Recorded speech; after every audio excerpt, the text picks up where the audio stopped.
Magandang gabi po sa inyong lahat at malugod na pagtanggap sa St. Joseph Parish, Gagalangin sa ika-6 at kalahati ng gabing banal na misa na may liturya ngayong Lunes, ika-13 linggo sa karaniwang panahon. Tumayo po ang lahat at tayo'y makiisa sa Eucharistikong pagdiriwang na pamumunuan ng ating Kura Paroko, Reverendo Padre Douglas D. Badong.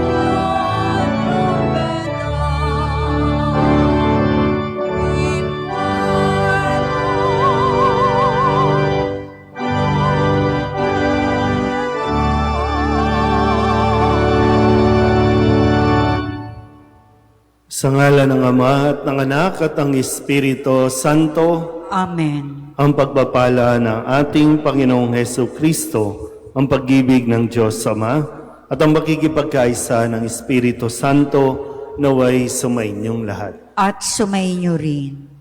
Mga kapatid, aminin natin ang ating mga kasalanan upang tayo'y maging marapat gumanap sa banal na pagdiriwang. Inaamin ko sa makapangyarihang Diyos at sa inyo mga kapatid na lubha akong nagkasala sa isip, sa salita at sa gawa at sa aking pagkukulang. Kaya isinasamo ko sa mahal na Birheng Maria, sa lahat ng mga anghel at mga banal, at sa inyo mga kapatid na ako'y panalangin sa Panginoong ating Diyos. Kawan tayo ng makapangyarihang Diyos, patawarin tayo sa ating mga kasalanan at patnubayan tayo sa buhay na walang hanggan. Amen. Panginoon, kaawaan mo kami. Panginoon, kaawaan mo kami. Kristo, kaawaan mo kami. Kristo, kaawaan mo kami. Panginoon, kaawaan mo kami. Panginoon, kaawaan mo kami. Manalangin tayo. Ama naming makapangyarihan, kaming iyong mga kinupkop ay niloob mong maging mga anak sa liwanag mong kaloob. Huwag mong ipahintulot na sa katiwalian kami ay masangkot. Panatilihin mo kaming nagdiliwanag sa iyong katapatang lubos na sumisikat sa pamamagitan ni Jesucristo kasama ng Espiritu Santo magpasawalang hanggan. Amen.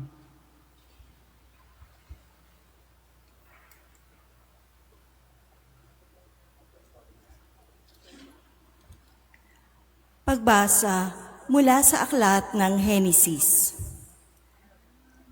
Nang umalis ang 3 lalaki, inihatid sila ni Abraham sa labasan. Umahon sila sa isang dako na natatanaw ang Sodoma. Sinabi ng Panginoon, "Hindi ko dapat ilihim kay Abraham ang aking gagawin. Yamang pinili ko siyang maging ama ng isang makapangyarihang bansa. Lahat ng lahi sa daigdig ay pagpapalain ko sa pamamagitan niya. Pinili ko siya upang ipasunod niya sa kanyang lahi ang aking mga utos sa pamamagitan ng paggawa ng matuwid at pagpapairal ng katarungan. Sa gayoy, matutupad ko ang aking pangako sa kanya." Kaya't sinabi pa ng Panginoon, "Katakot-takot na ang sumbong sa akin laban sa Sodoma at Gomora, at napakalaki ng kanilang kasalanan. Paroroon ako at aalamin ko kung ito'y totoo." Umalis ang mga lalaki at nagpunta sa Sodoma. Ngunit nanatili ang Panginoon sa tabi ni Abraham. Itinanong ni Abraham, "Lilipulin po ba ninyo ang lahat ng tao, may kasalanan man o wala? Sakaling may 50 matuwid sa lungsod, wawasakin po ba ninyo iyon? Hindi ba ninyo patatawarin ang lungsod dahil sa 50 iyon? Naniniwala akong hindi ninyo idaramay ang mabubuti.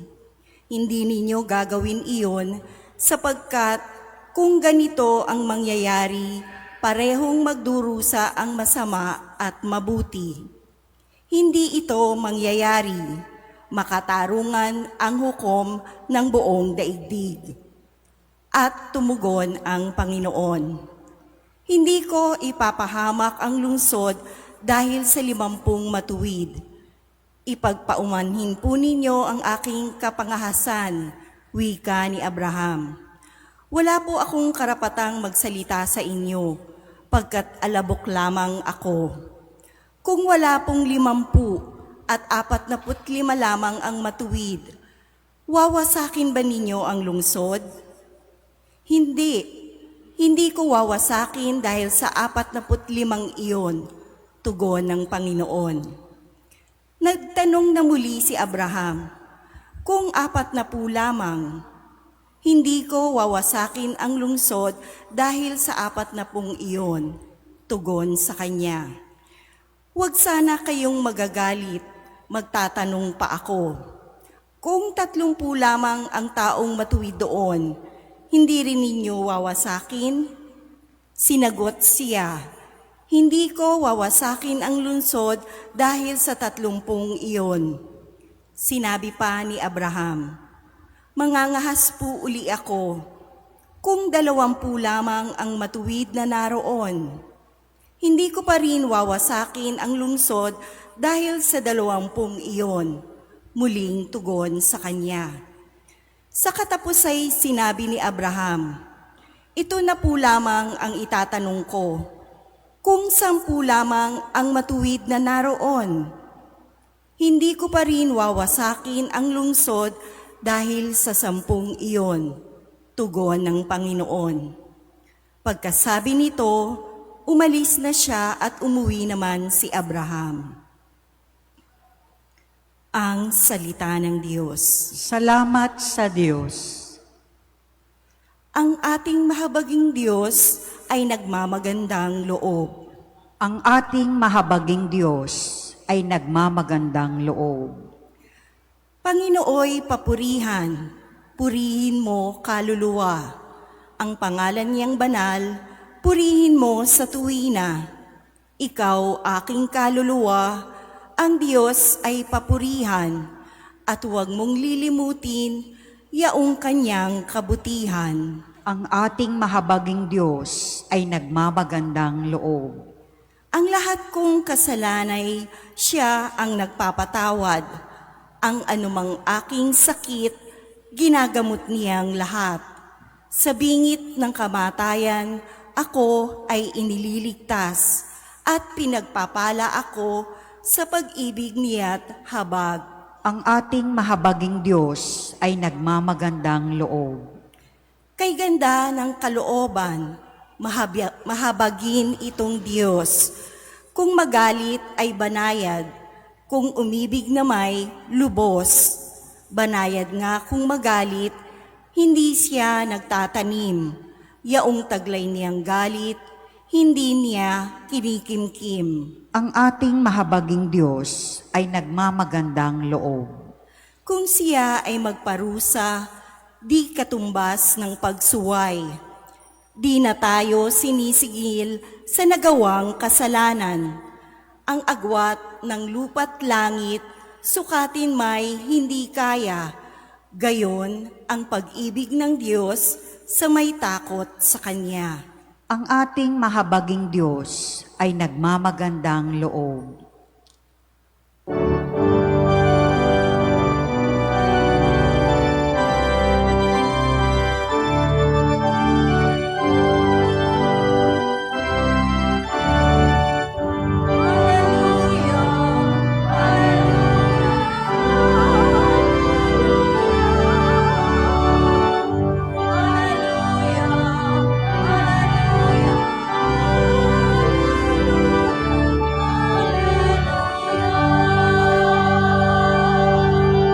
Dinggin ninyong lahat ngayon ang tinig ng Panginoon sa loob na mahinahon.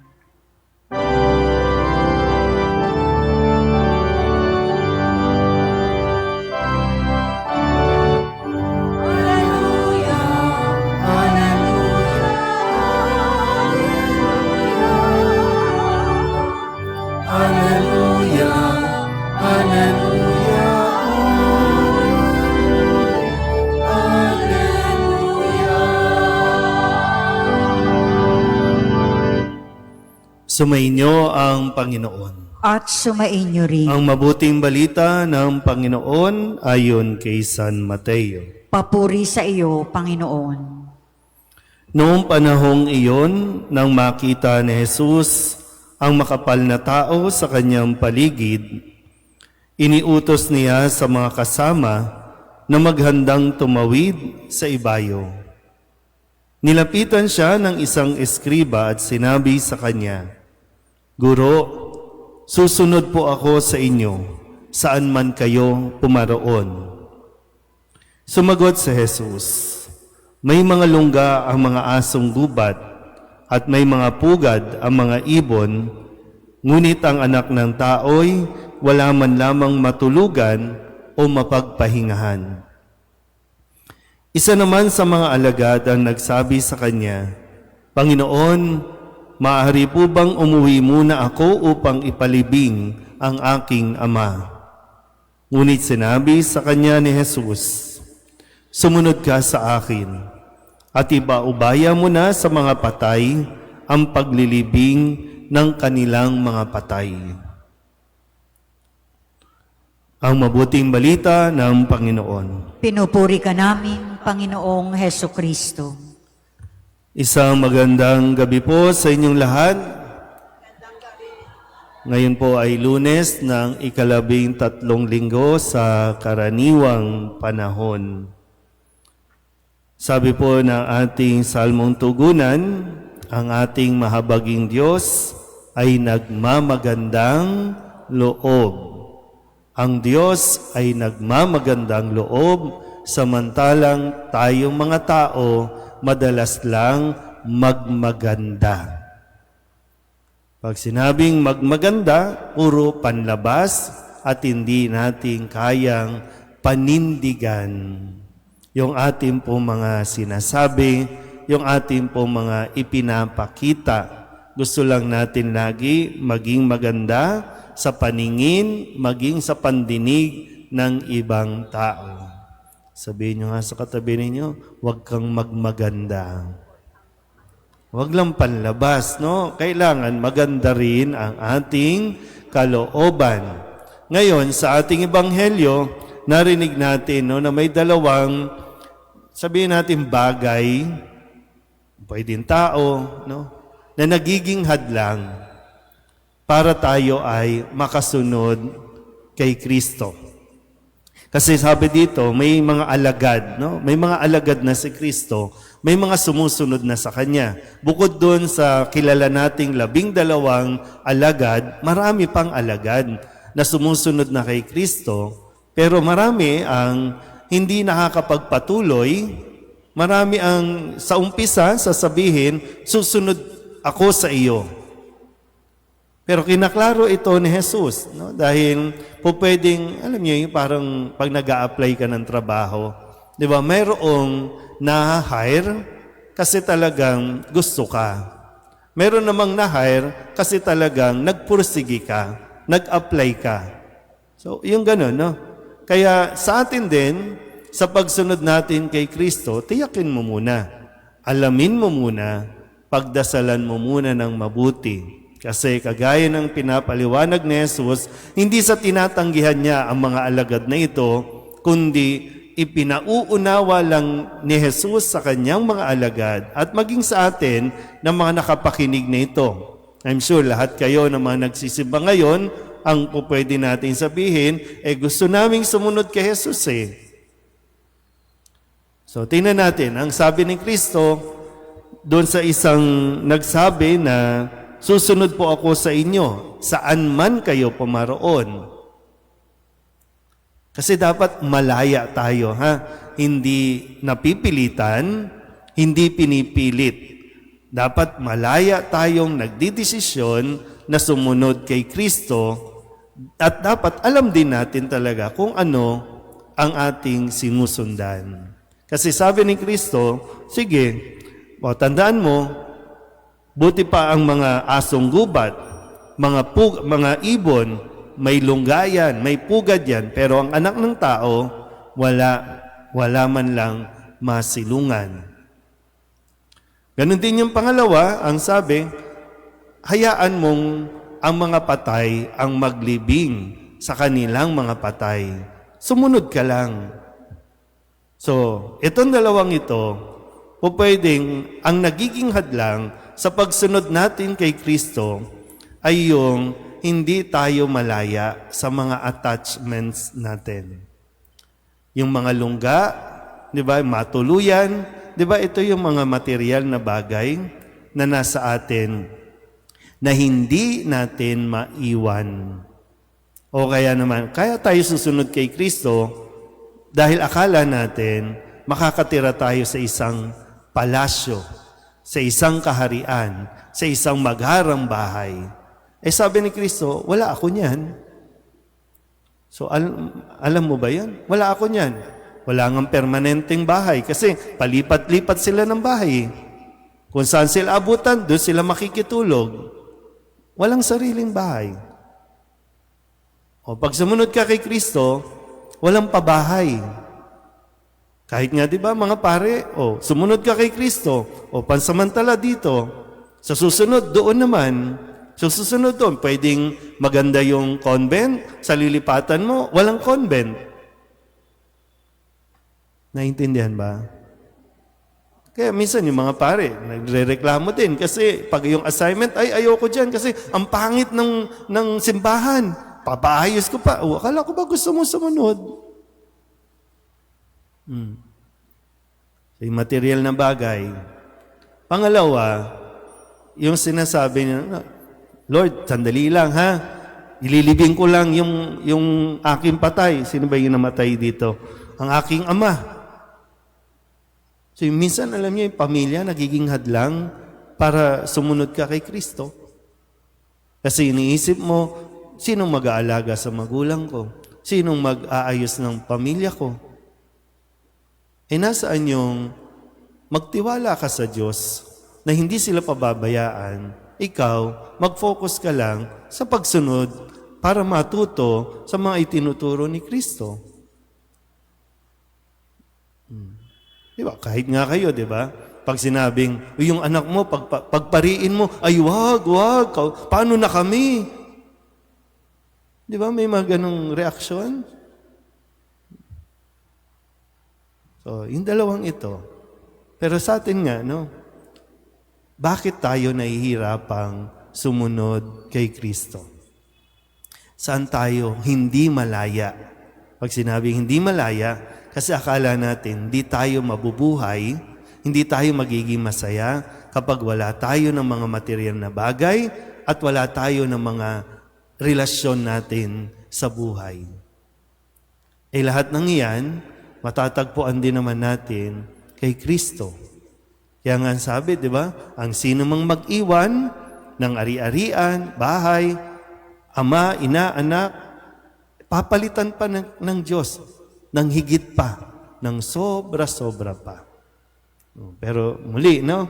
Ito ay binibigay sa atin para nang sa ganon, hindi tayo mauwi sa pagmamaganda lang.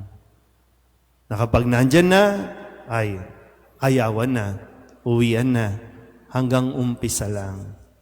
So, pag nilayan natin na mabuti, baka tinatawag tayo ni Kristo, o kaya naman, baka gusto mong sumunod kay Kristo, pero may pumipigil sa iyo. Amen?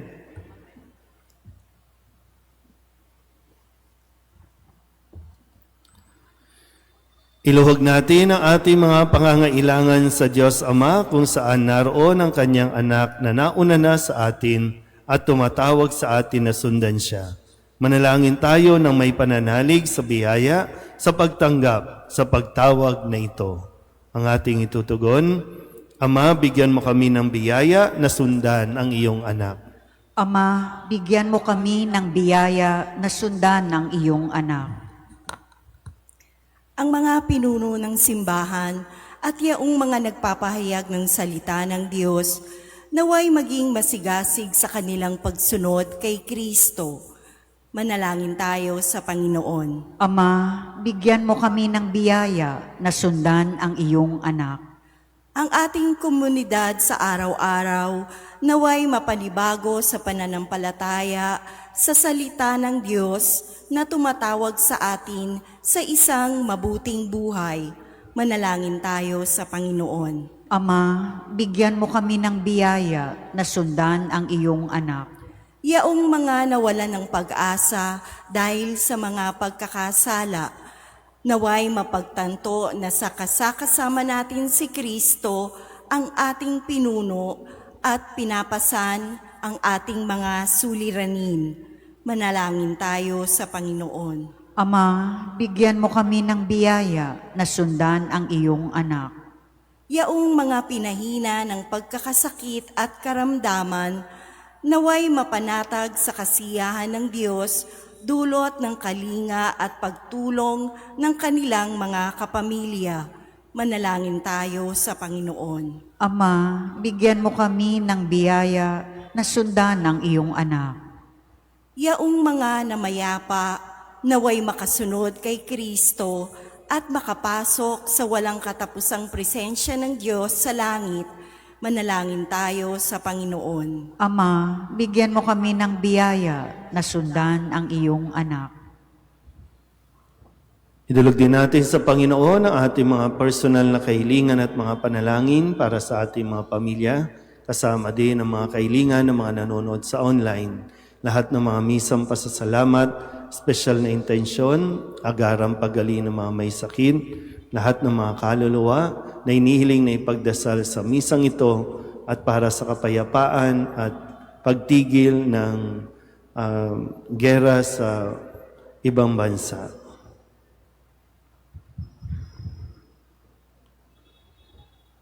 Ang lahat ng ito ay inihiling namin sa ngalan ni Kristong aming Panginoon. Amen.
Manalangin kayo mga kapatid upang paghahain natin ay kalugdan ng Diyos amang makapangyarihan.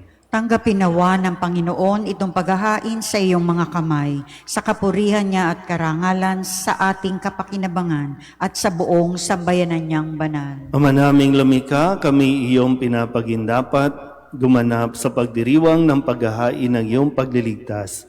Ipagkaloob mo ang aming paglilingkod sa iyo ay gawing kalugod-lugod na mga alay na ito sa pamamagitan ni Jesucristo kasama ng Espiritu Santo magpasawalang hanggan. Amen. Sumainyo ang Panginoon. At sumainyo rin. Itaas sa Diyos ang inyong puso at diwa. Itinaas na namin sa Panginoon. Pasalamatan natin ang Panginoong ating Diyos. Marapat na siya ay pasalamatan. Ama naming makapangyarihan, tunay ngang marapat na ikaw ay aming pasalamatan.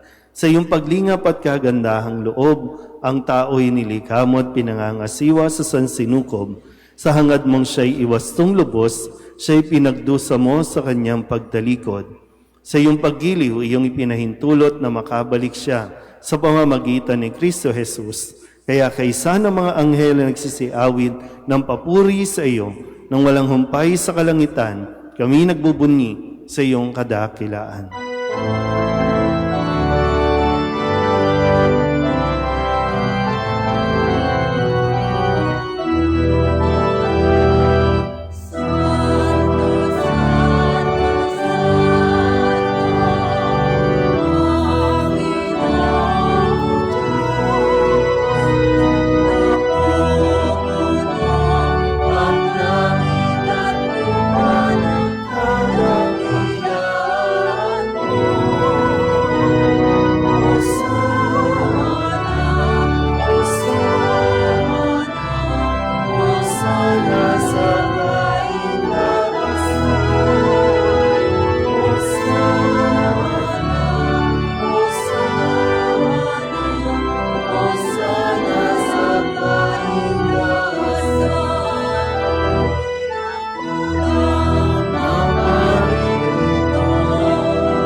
Ama naming banal, ikaw ang bukal ng tanang kabanalan. Kaya't sa pamamagitan ng iyong Espiritu, gawin mong banal ang kaloob na ito upang para sa aming maging katawan at dugo ng aming Panginoong Heso Kristo. Bago niya pinagtiis ang kusang loob na maging handog, inawakan niya ang tinapay, pinasalamatan kaniya, pinaghati-hati niya iyon, iniabot sa kanya mga alagad at sinabi, tanggapin ninyong lahat ito at kanin, ito ang aking katawan na ihahandog para sa inyo.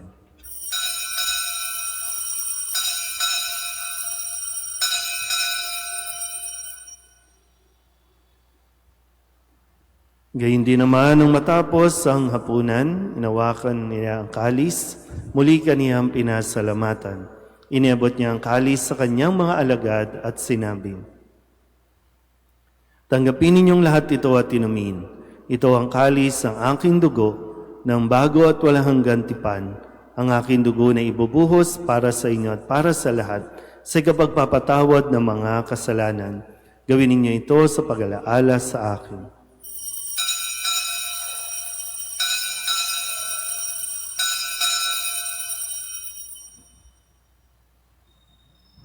Ipagbunyi natin ang misteryo ng pananampalataya.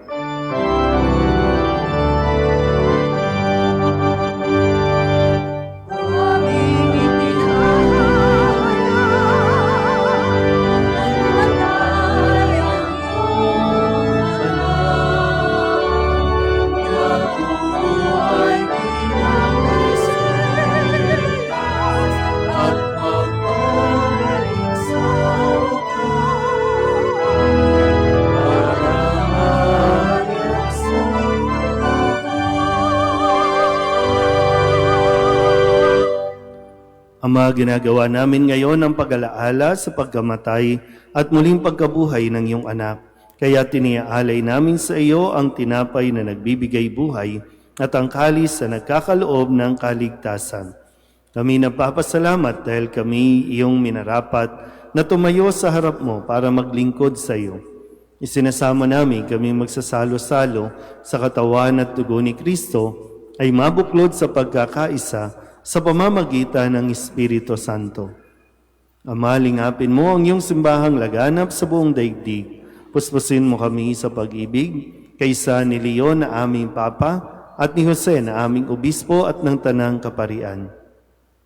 Alalahanin mo rin ang mga kapatid naming nahimlay na may pag-asang sila'y muling mabubuhay, gayon din ang lahat ng mga pumanaw. Kawaan mo sila at patuloyin sa iyong kaliwanagan. Kawaan mo at pagindapating kaming lahat na makasalo sa iyong buhay na walang wakas. Kaysa ng mahal na Birheng Maria, ni Ina ng Diyos, ng kabiyak ng puso niyang si San Jose, kaysa ng mga apostol at ng lahat ng mga banal na namuhay dito sa daigdig ng kalugod-lugod sa iyo, may pagdiwang nawa namin ang papupuri sa ikararangal mo sa pamamagitan ng iyong anak na aming Panginoong Heso Kristo. Sa pamamagitan ni Kristo, kasama niya at sa Kanya, ang lahat ng parangal at papuri ay sa iyo, Diyos amang makapangyarihan, kasama ng Espiritu Santo, magpasawalang hanggan.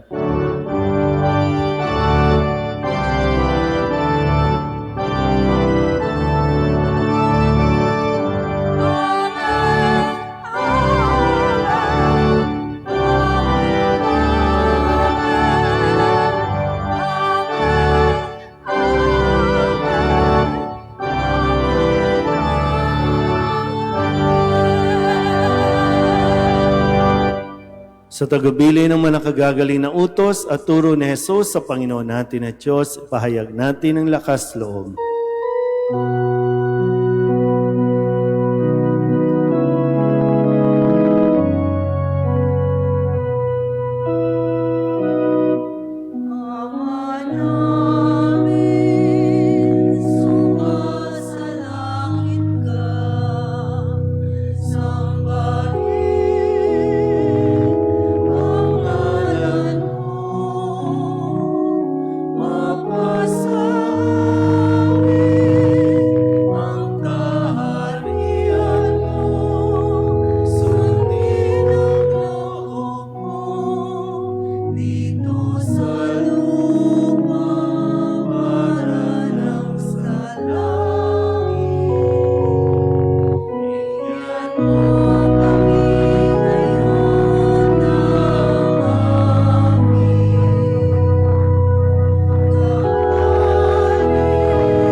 Inihiling namin kami iadya sa lahat ng masama, pagkalooban ng kapayapaan araw-araw, iligtas sa kasalanan at ilayo sa lahat ng kapahamakan, samantalang aming pinananabikan ang dakilang araw ng pagpapahayag ng tagapagligtas naming si Heso Kristo.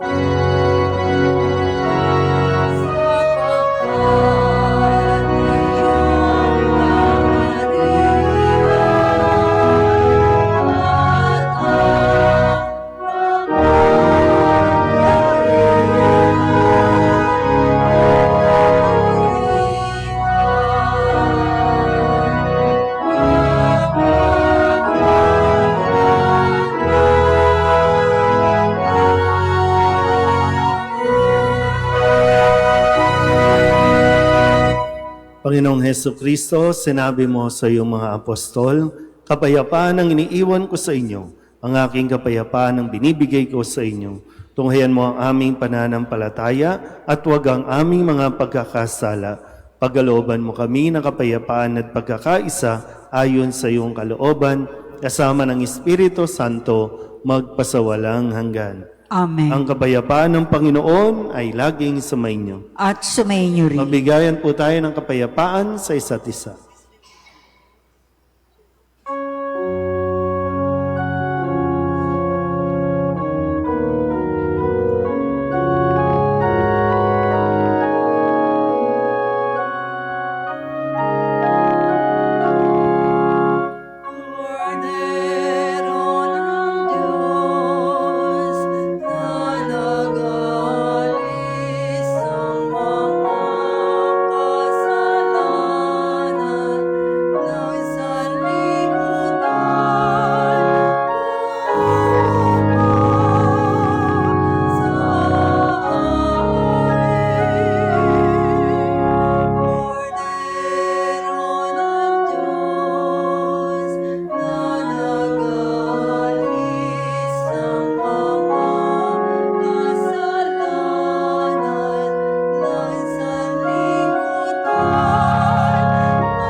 Ito ang kordero ng Diyos. Ito ang nag-aalis ng kasalanan ng sanlibutan. Mapalad ang mga inanyayahan sa kanyang piging. Panginoon, hindi ako karapat-dapat na magpatuloy sa iyo, ngunit sa isang salita mo lamang ay gagaling na ako.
Manalangin tayo.